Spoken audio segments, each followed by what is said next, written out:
Welcome to a special edition of What We're Talking About. We typically try to release or drop our series episodes every Friday if you're checking for us. But this week, with just a great weekend release of Mandalorian Season 2, we figured we have to talk about this and just kind of explore it just a little bit, and then we'll go back to our regular schedule program. But welcome to What We're Talking About. My name is Donovan Woods. I'm here with my co-host, Aaron to the Troy. Representing the name correctly.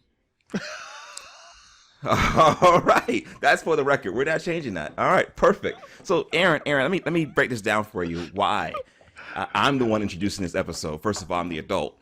Second of all, the year 1977. It's the year I was born. Goodness. It's the year we found Kanye West. It's the year John Mayer was born. It's the year Chris Martin was born. And on May 25th, 1977. The greatest movie franchise of all time launched, Star Wars, with A New Hope. And every 3 years after that, for a few years, you had 1980's Empire Strikes Back, 1983's Return of the Jedi, took a little break, came back in 99 with Phantom Menace, 2002 with Attack of the Clones, and then finally 2005 with Revenge of the Sith. And I'm saying finally as if these last three movies didn't happen. Because to true Star Wars fans, they did not happen. So I get upset because of this date, October 30th, 2012. Aaron, do you know what happened on that date? No. Okay, I'm going to tell you. It's the day that for $4 billion, Disney purchased Star Wars, the rights to Star Wars. They ruined Star Wars that day, but somehow they not only ruined it, they saved it. And they saved it because on November 12th, 2019, we began down this unbelievable rebirth of Star Wars called Mandalorian Season 1. Tell me, did you enjoy the first season of The Mandalorian? Of course, it was fantastic. It was, I don't know why, but, well, I do know why, but it was kind of unexpected. Kind of, everybody was unsure of it, of whether it would work, especially once they, you heard of the concept of the Mandalorian. Of course, the Mandalorian that everybody knows from the franchise is Boba Fett. And then you hear that it's not going to be about him. So it's like the disappointment was there for that. But so surprising. But once you heard about the people behind it, you felt better about it as it came closer to the time for the release. And then you saw it and it was everything you hoped it could be.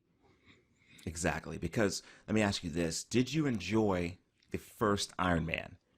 I did. Obviously you did. Yes. And that is why I bring that up, because not only first Iron Man, and then, we don't all love second and third Iron Man, but they were good movies. As well as the Avengers, the last movie was called Endgame and Infinity War, all executive produced by Jon Favreau. Yeah. Adding Jon Favreau to this staff and allowing him to put that Marvel touch to it. When I say Marvel, I mean make it actually interesting. They succeeded. They took a certain person that I shall not speak of. She's a Kennedy that I wish wasn't here, but she's a Kennedy. I cannot speak of her. She just taking her off the set. What? She had something that she thought was going to work and it didn't work. I don't think you should kill her. What does she have? No, I'm going to kill her. What does she have? No, my point. What worked? Look, for all the years before that, the prequels and everything, she was part of LucasArts. Like, she was part of the engine that was making those movies as well. So you know what? You can't just you're a part of FedEx. I'm a part of NAX, but I don't run it, and you don't run it. So when you put someone in charge of it to run it, you better be nice. And she ruined it. She ruined the Star Wars movie experience. I mean, did you enjoy seeing Princess Leia, Mary Poppins back into the ship? I'm a fan of Mary Poppins, but that was an awful scene, terrible scene. Okay, that's her. Okay, did you enjoy hearing our lightsabers being called a laser sword? No, I can't. Nobody. Bottom line, let's talk about something positive. Okay, that was going in a bad direction. Listen, Jon Favreau gave us something new and something old. He gave us the vibe of Star Wars. We saw in season 1 stormtroopers' helmets. Because the Empire had fallen. The battle of Endor had happened 5 years prior. So Return of the Jedi is 5 years in the past. We're seeing some remnants of that world. We're going to Tatooine. We're going to places that we're familiar with. But yet, what made this amazing, there was not one reference to a Skywalker. So they accomplished the goal of not making everything about this family, and yet we're still interested.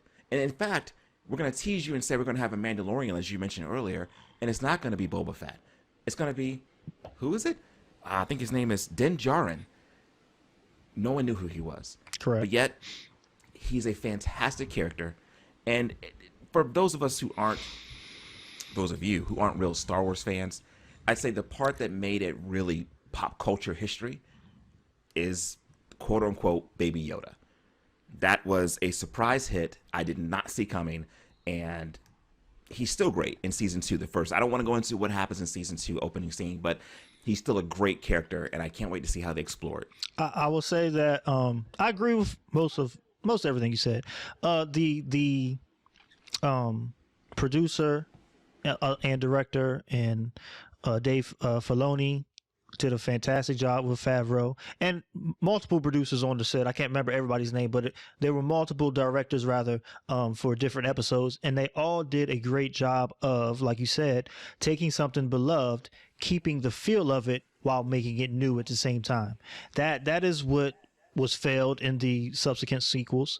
It didn't feel like the Star Wars we all knew, and they almost went out of their way not to make it feel that way, and that's where it really turned people off. With this, they took something brand new characters, in the same world though. The same world. He's a bounty hunter, so they went back to the roots of bounty hunting from the Old West, and they gave you that in a sci-fi world. It's just fantastic. It worked, and things that you wouldn't think would work, like having a cute, cuddly character be one of the almost like the main stars of the show, worked. And it's beautiful when things come together the way they have. I didn't think anything in Star Wars could really work without Skywalkers. My biggest character, I'm a fan of Anakin Skywalker, and I didn't think you could do this without a Skywalker presence. You do see the Darksaber at the end of season 1. Mm-hmm. But even that wasn't something that just made me go, wow, now it's great. It was great before that. They give you this background of the Mandalorians post the Empire, and you see them as these people, and they have these little sayings, and this is the way. I mean, just something so simple. We all fell in love with it. There's so many things you took from it. Baby Yoda doesn't talk, but he has so many scenes that are memorable. And I think the sets do were the magic simple, hands. Yet do the magic hands. I mean, he almost choked out the girl. I forget her name, but he got mad because she was, kind of yelling at her guy. But it brought back the feeling I had in 1980 when I first saw Empire Strikes Back in theater. Yes, I was only 3.5 years old, but I vividly remember it. It brought back a feeling of this is fun, this is safe, but yet it's interesting. And it's really hard to make entertainment that's not violent, overly sexualized, crude language, and yet keep a core audience of 30 plus year olds watching a television show. And they've been able to do that without making it too kid-like. And I think that's hard to do, and they've done it well. I think they've added that Marvel touch to it, and I think that's definitely helped. Well, we'll really find out about that Marvel touch when they make other series in the universe and connect them, because that's really what the Marvel magic was all about, making all these different movies but still keeping them connected in some way. I think what they've done with giving you callbacks to the past beloved movies, like one of the opening scenes of the first episode, he walked into like what is basically a cantina, correct, and it has a fight. Right. Of course, one of the most iconic scenes of the very first episode 4 was when they they go into the cantina, dude gets his arm chopped off. Like they went right to that, right. And it was just, it brought you back to that moment, like you said, when you're 3 years old. I saw it when I was a little older than that. It brought you right back to that moment. Like, okay, this is where I recognize this. This is comfortable for me. And it went from there. It gave you bounty hunters. You knew about them. It gave you, stormtroopers. Right. You saw the helmets. You saw the creature. I forgot what it was called, from sitting on Jabba the Hutt's lap. Yes. You saw him being fricasseed. It was just all these callbacks initially, and season 2 has just started, so there's more callbacks in that. We won't get into it maybe at a later date, but there was multiple callbacks in that keep again hit you immediately. You saw the ooh. If you're an Uber fan, it's even more so. If you're even a surface layer fan, it gives you stuff from the movies. You said the dark saber, that's something from the Clone Wars series and the novels and comics. So it gives you it's hitting you on every level, and it's just, I think that the writing of it is phenomenal. The fact that you have people in the room that love something, they really love something. For most of them, it was something that they would give their left arm to be part of as a child, and now they're grown, successful, and they can be a part of it, and they take it seriously. And they take it seriously that they keep it in a vein where the other people that loved it like they do will love this, and they've done a fantastic job with all that. And I think that's key that you hit on that, because sometimes in society we treat people who love something as outcasts, right? If you're a fan, you're a fanatic. Oh, they're just they're biased. You can't talk to them. I mean, yeah, we are. We like, I'm a fan of Coldplay. I'm a fan of John Mayer and things like that. I'm gonna be biased, but I'm also appreciate what I'm seeing or hearing. With Star Wars, it is the first thing, for my generation at least, that we fell in love with. We saw them, and we were around the same time when they first started having stores that you could rent these things from. So we go rent them, or your grandmother, like mine did, recorded Return of the Jedi off of Showtime. And so after I saw it in the theater, I watched it at home every day, my sister and I, for an entire summer. We love it. I read the books. You and I have read several of the books, not together. That's kind of weird, but we've suggested books. We've gone back and forth. We love the universe that it is. So when we get there, I mean, I'm watching the freaking, what do you call it? The Clone Wars cartoons. I loved it. It was actually the Clone Wars cartoons. If you haven't seen those, it's on Disney Plus. It's better than any of the last 3 movies that came out. Better than maybe even Attack of the Clones. It's a strong movie. It gives you background on the Mandalorians like Bo-Katan and Sabine Wren, the Darksaber. I'm going a little deep in Star Wars, but the point is, you don't have to be me or Aaron to love this series. One of the things I want to talk about real quick, the reason we love Boba Fett, he hardly had any lines in any of the original movies, but this guy was so, like, he just stood out. Everyone loved the Stormtroopers' helmets. We love how they look. We love Darth Vader. But when we see Boba Fett for the first time, Empire Strikes Back, in this line of bounty hunters going after Han Solo, instantly, you love this guy. Then he actually captures Han Solo, and then we think he dies at the end of Return of the Jedi, or the beginning of Return of the Jedi. What was it about Boba Fett for you that captured you, or like just you wanted to know more about him, even though he had such a limited appearance in the movies? Because he just looked like that dude. Like he's living in a universe that's being controlled. You have the Galactic Alliance, then you have the Rebels, and or the Galactic Empire rather, and the Rebel Alliance. So, right, he's a individual in the midst of 2 warring factions, and he wasn't scared. He was standing there like he was there for a job. He talked to Vader. Vader had to tell him something different. I mean, he's talking to all the bounty hunters, but he had to go specifically to Boba Fett, be like, "Don't kill him." Because right. Bubba, he was his own man. He was like, this is the way I work. This is the way I operate. And when he was in episode 5, when he captures Han Solo and they put him in carbonite, he's taking it back to, like, he wasn't scared. He was just like, I can survive this. So that's the air he gave off. So you wanted to know more about him. Then, when he went out the way he did, you were kind of disappointed. But in the way that movie was going, it made sense. But you did want to know more about him. Yeah, for that time. And if you read the books and other things, you might have known some more about him. That's why everybody was so excited when they heard that this series is being made, and a Mandalorian, it's got to be Boba Fett. And then there was rumors that it was going to be a movie at first. You were excited for that until they started making movies. But so that was when you really, that was what it was that was attractive about him. So right. Still looking forward to get to know more about him. And it's and we'll wrap this up here, but it's the idea that, because this is something new, I'm going to bring up New Edition, the New Edition movie, the television series. it was supposed to be a movie, right?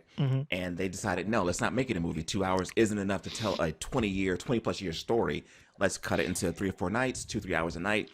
And we love it. We love the Temptations movie because they made it a series where you had the time to get to know the characters and see it develop. I was a little anti-series for Star Wars. I was like, put it back in the theaters. But then, like you said, they've never figured out how to do that with these last 3, and to tell a story and to keep it, whatever. But this gives you time, whether it's 30 minutes, 50 minutes, 25 minutes. It's an episode a week, and you get a chance to really have character development. But Disney, if you're listening to me, you're not my father. You're not my mother. If I want to watch something and I want to just watch the whole thing, okay? Let me watch it. No. I don't have to wait week by week by week. When Stranger Things comes out on Netflix, you know why people watch it? And we do it in one day because we love it. And we watch 8 hours in one day. Let me do that. Okay, but what you don't get is from, maybe because it doesn't bother you, but immediately what happens when Stranger Things comes out? Somebody watches all episodes in one day, and all you can do for the next couple weeks or the next couple days, however long it takes you to watch it, is have to avoid clicking on certain things, clicking on certain links, so you don't get it spoiled. Sounds like a personal problem to me. Well, more people like that. So the slow release of it, I like it. It gives me something to look forward to. It builds up my appreciation for it instead of I have it Everyone now. doesn't have your life, okay? We need content. What would you be doing today if everything was available? You would have watched it already, and the rest of your year would be wasted. I'd be thinking about it, meditating upon the finer things. Sure you would. Anyway, this is getting out of hand. Thank you again for listening to us. We ramble on about things we care about, things we grew up with. We hope you will check out not only the Clone Wars cartoon series, but what's this called? Mandalorian Season 2. And if you don't like it, that's fine. Maybe you weren't a good person and Star Wars isn't for you. But hopefully you will. And thanks for listening. We appreciate it. Take care, Aaron. And take care to all of you listening. We appreciate your support. Good night.